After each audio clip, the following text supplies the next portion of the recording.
Good morning, children. Today we are going to continue our next topic, identifying acid and bases of chapter acid, bases and salts.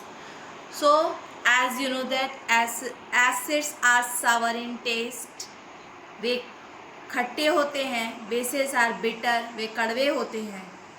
Okay, so if you want to identify various acid or base, so you cannot taste it because it can be toxic or poisonous. So certain other chemical substances are used which tell us whether the given substance is acid or base, because indicators change their color when comes in contact with acid or base. So indicators are of two types, natural indicators and synthetic indicators. Along with that, one more category of indicators are there, that is the olfactory indicators. We will study one by one. So before that, let us see activity 2. This you have to do and write in your chemistry copy. Okay, so our aim is to prepare a natural indicator using turmeric powder and use it to test acids and bases. So what are the requirement? Turmeric, vinegar, soap solution. Now you have to take filter paper and over filter paper you have to make a paste of turmeric. Okay, so it will look like this. Now, as you know that turmeric is an indicator. When it comes in contact with base, it change into red color, and when it comes in contact with acid, it will not show any change in the color. So let us see. This is vinegar. Now I have dipped this brush in it. I am trying to make flower with the help of this vinegar. You can see there is no change in contact with turmeric. Okay, so it shows acid does not show any change in the color, but when we take soap solution and when we make a flower,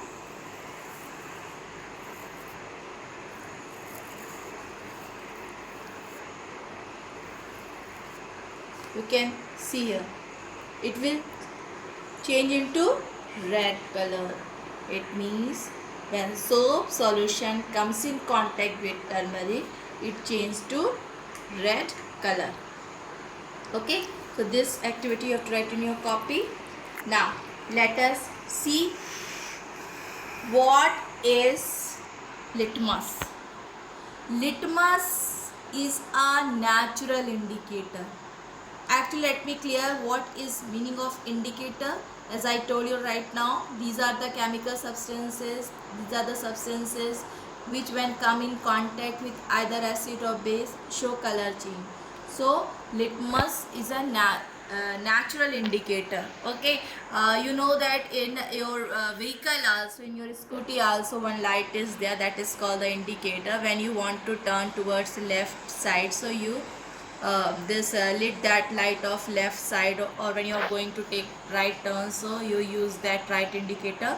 So indicators are telling or giving indication to other person that you are going to take turn either towards left or right. Similarly here also this indicator show the presence of acid or base.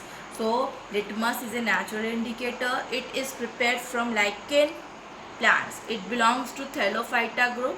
It is actually purple in the neutral solution. Okay, now when this litmus paper, okay, how it is prepared, when it is dip in this solution, okay, when paper is dip in the solution of the litmus, so what happen, it gets the coating of this extract. So litmus paper comes in two color, either the red color or the blue color. So remember, blue litmus paper turns red when come in contact with acid, okay, and red litmus turns blue when comes in contact with base. So let us see what are neutral substance. So certain substances are there which are neither acidic or nor basic. Okay, means they will not show any color change when come in contact with indicator. These examples are pure water, sugar, common salt and glucose. These are the neutral substances. Let us see some more natural indicators. Okay, so we obtain natural indicators either from the parts of plant, okay, either from flowers, fruits, vegetables, stems or root. They can be produce certain color and the okay, and these colors can be used as an indicator for acid or base. So now let us see some natural indicators like China rose extract. Okay, so what is the color in acid? Red. And what is the color in the base? Greenish yellow. Similarly, red cabbage juice. So color in acid red and color in base yellow. Turmeric, okay, that is haldi. It is yellow in acid. Right now you have seen an experiment, and red in base. Now, as I told you, one more category is there, that is olfactory indicator. Olfactory word is related with smell.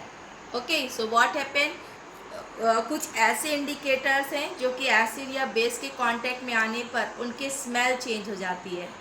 Okay, example are onion juice means प्याज का juice, और vanilla, जो vanilla आप ice cream या cake वगैरह में सुने हैं ना, तो जो वेनीला एसेंस होता है वो भी एक इंडिकेटर है, ऑल्फैक्टरी इंडिकेटर. उसका भी स्मेल चेंज हो जाती है एसिडिक सॉल्यूशन में. Now next is the synthetic indicators.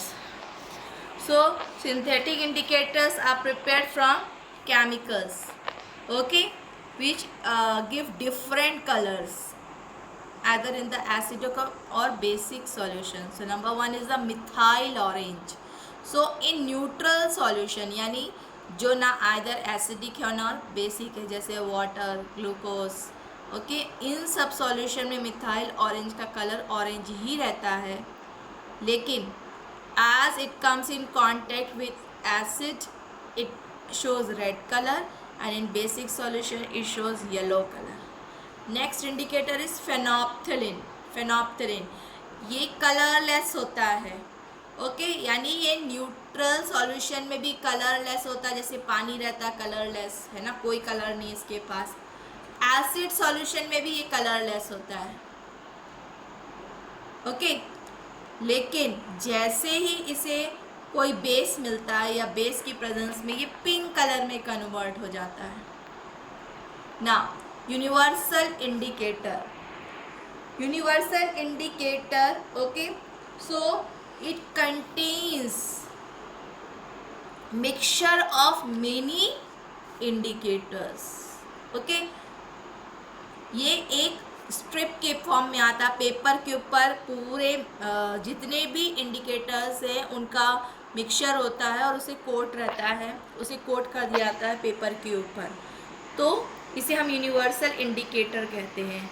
ये लिटमस पेपर से किन बातों में अलग है, ये हमको यह जानकारी देता है, ये हमको सिर्फ ये नहीं बताता है कि ये एसिड है कि बेस है, बल्कि इसके अलावा वो ये जानकारी भी देता है कि दिया हुआ सब्सटेंस ओके, उसकी पीएच वैल्यू क्या है? PH means potence of hydrogen, यानी अगर you can see a different shades of colours, okay, that is given. या जो ज़ीरो बता रहा है, ये बता रहा है ये हाईली और ये स्ट्रॉन्ग एसिड है, जैसे HCl, ओके, H2SO4। और ये 14 जो ये बता रहा है, ये कह रहा है स्ट्रॉन्ग बेस है, जैसे सोडियम हाइड्रोक्साइड, पोटेशियम हाइड्रोक्साइड। और जो बीच में है 7, ये ग्रीन कलर, ये ऐसे बता रहा है ये न्यूट्रल है, जैसे कि वाटर।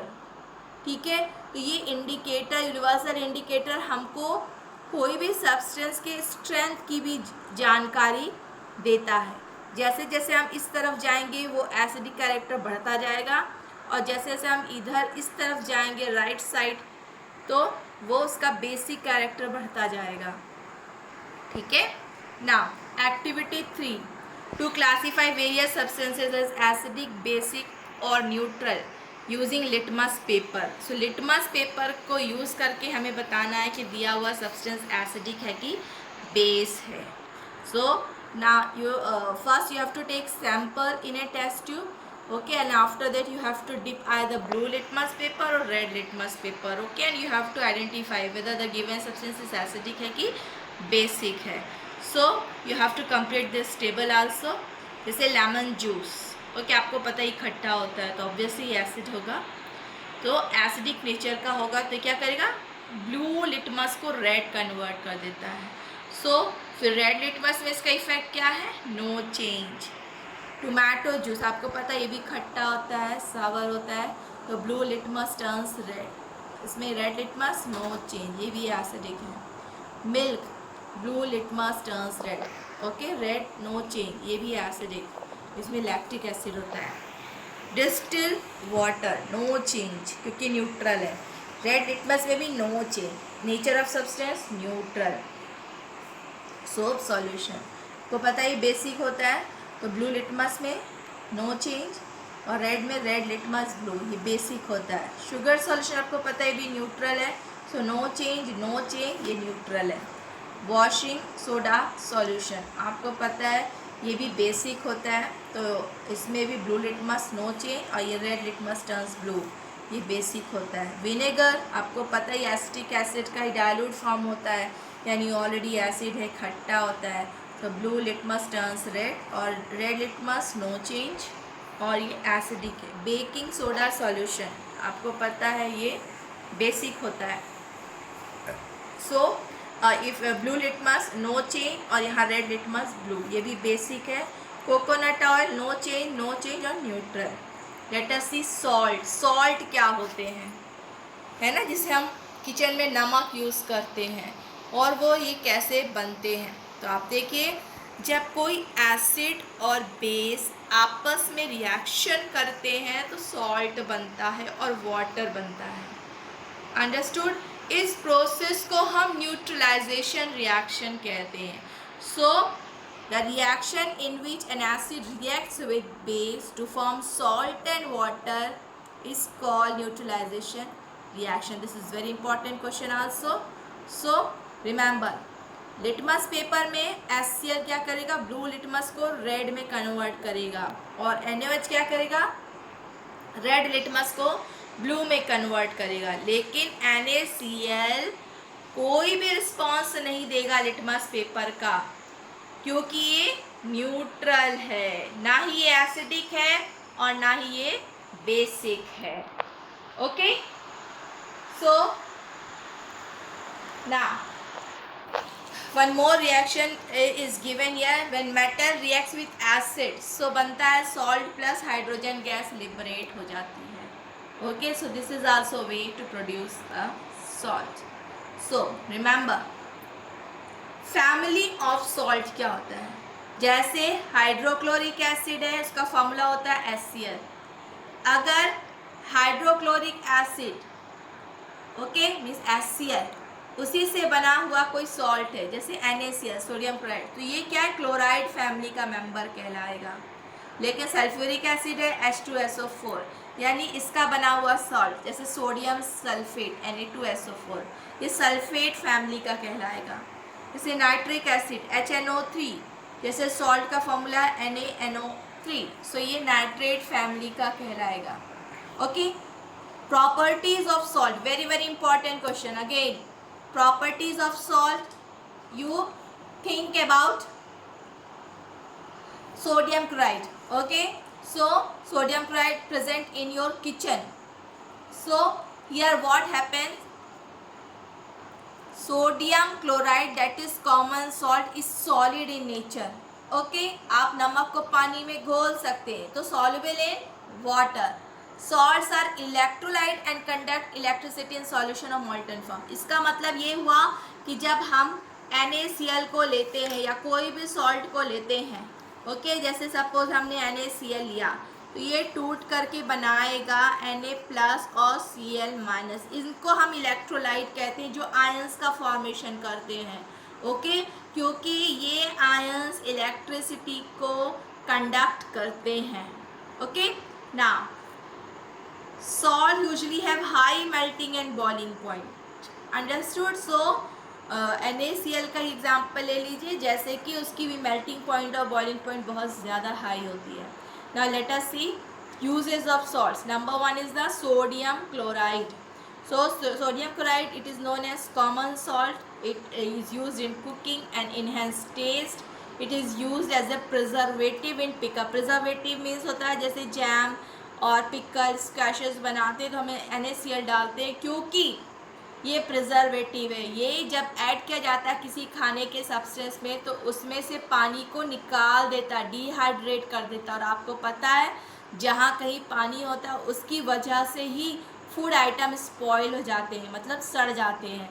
जब पानी निकल जाएगा तो वो फूड आइटम प्रिजर्व हो जाएगा, काफ़ी दिनों तक उसका इस्तेमाल किया जा सकता है in preparation of soap and detergent and in freezing mixture for use in ice cream carts after mixing with ice. जो आइसक्रीम वाले ठेले में आते हैं और कुल्फ़ी बेचते हैं, तो उनके जो मटका होता है उसमें NaCl प्लस आइस डला रहता है, और इस NaCl की वजह से उनका आइस मेल्ट नहीं होता है और कुल्फ़ी अपनी जैसे ही शेप में सॉलिड फॉर्म में रखी रहती है। Okay, and it is use as a raw material. Raw material मतलब कच्चा सामान, मीन्स आपको पता है NaCl सी से मिलता है।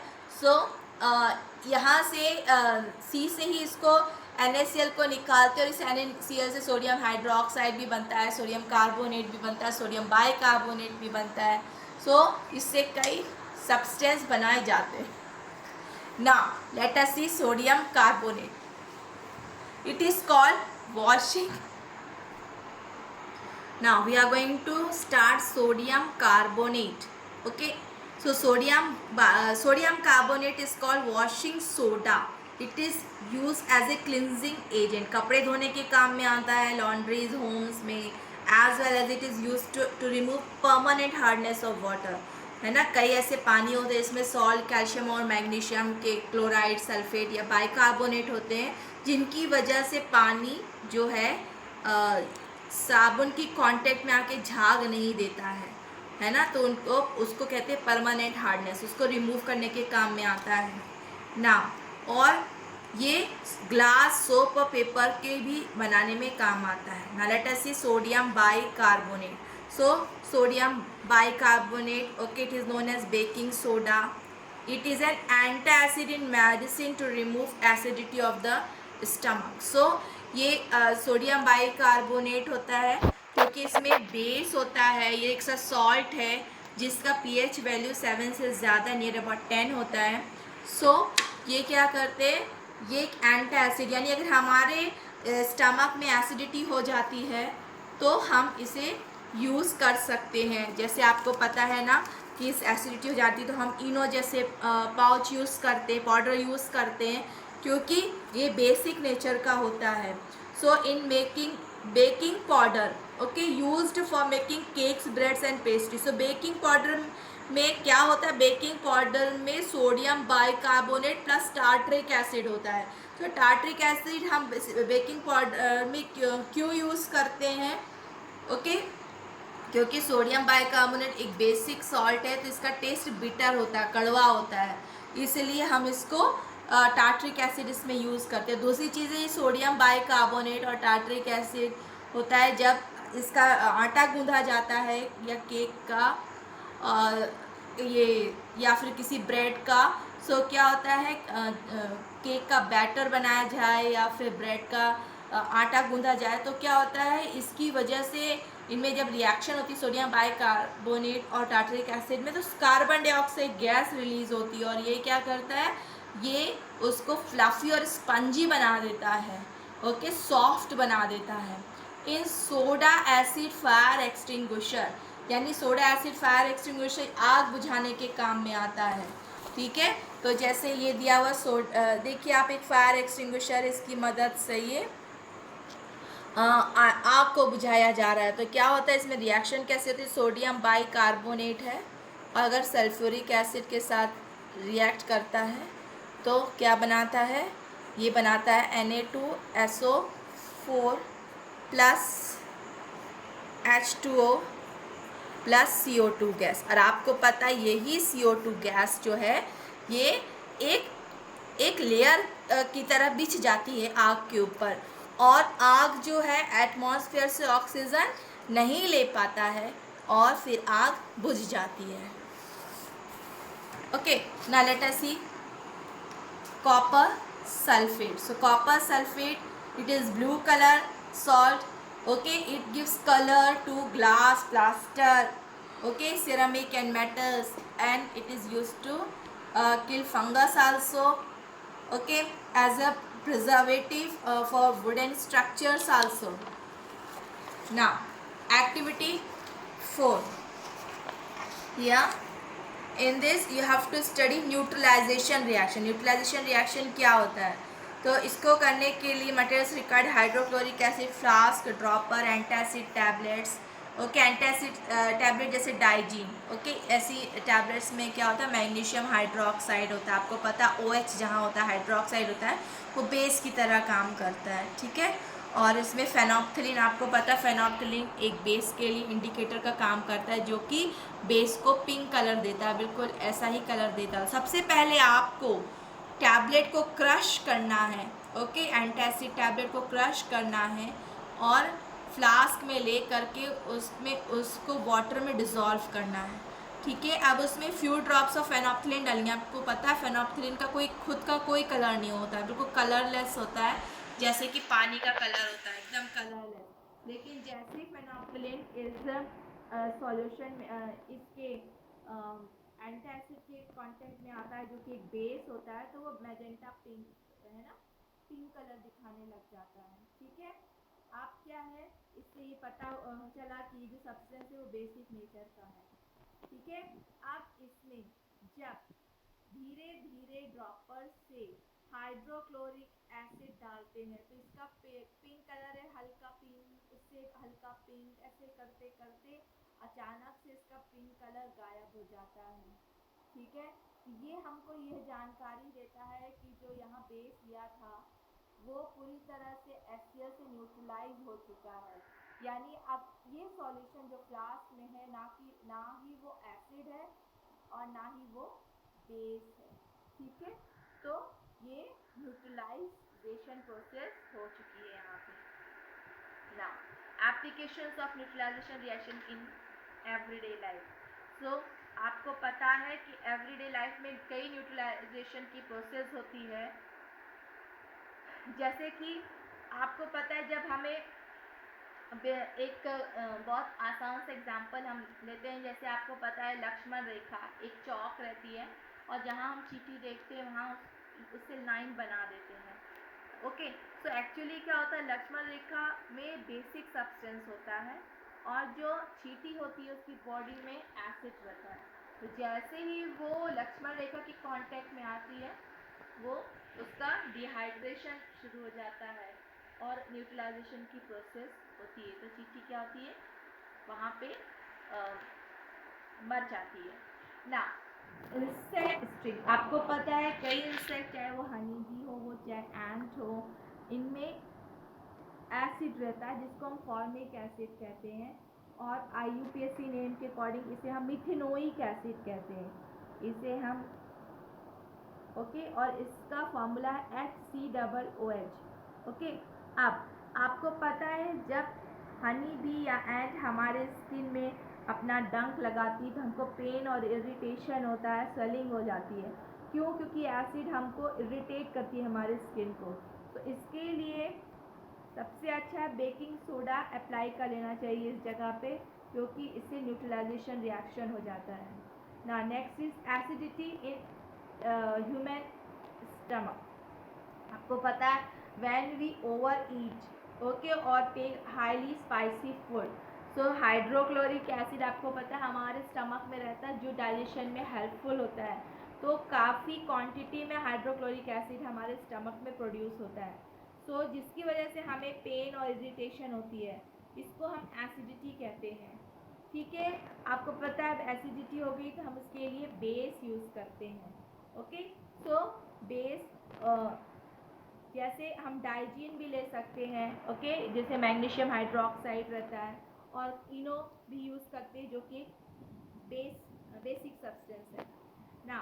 प्रिवेंटिंग टूथ डिके, आपको पता है when you eat food, so food क्या होता है, it contains sugar and ultimately you know so many bacterias are present in our mouth also which start decomposing food, है ना। कोई भी फूड है अगर जब हम खाते हैं तो हमारे दांतों में वो फंस जाता है, और जब फंस जाता है तो बैक्टीरिया उसका डिकम्पोजिशन शुरू कर देता है।